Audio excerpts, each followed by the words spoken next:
What's going on, everybody? Haven't done a video in a while. Been a little busy on the bus here, but I'm going to show you a quick, or not quick, but a cheap way to do wood slats on your roof up here. It costs about $100. So basically what you need to get, this is at Home Depot. It's 240 millimeters. It's 15 bucks. You need 2 sheets of that. That's going to go your headliner of your roof right there. And then 2 8-foot by 10-inch pine, and you're going to rip it to 3/8 of an inch. Okay, so that's going to give you your slats that's going to go on there. And what I did, I shiplapped it, cut a little bit over half on each side, opposite sides there, and so you won't be able to see any of this portion right there.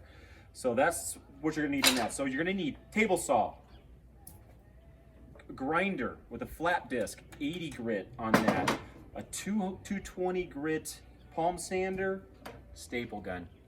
And that's it. So what I did, I cut my board in half so it's a 4-foot piece. You might want to measure yours out if you have any other indentions, you need to do that, but 4 feet worked out good for me.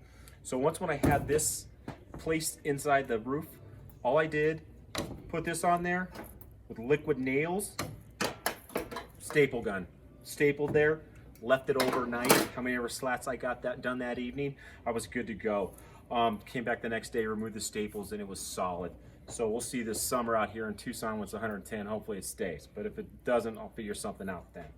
So what this is for, the flat disc, is when you start laying these, it's going to be curved, so it's going to be a little bit uneven. So I use this to smooth everything down. The flat wheel works great. It does a super quick job on it. Yeah, we'll show you a little bit here. It gives a cool little like indentation in the wood, so it's a little more rustic.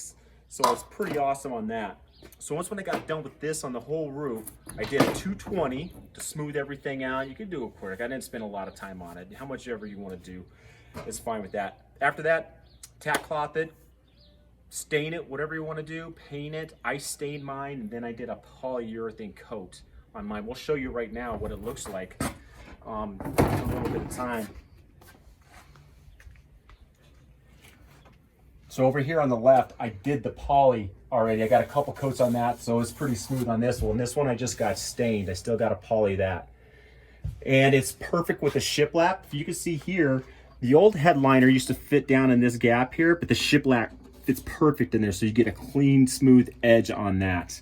And as you can see up here, here's that 2.4 millimeter that I just glued and stapled to and pulled all the staples out.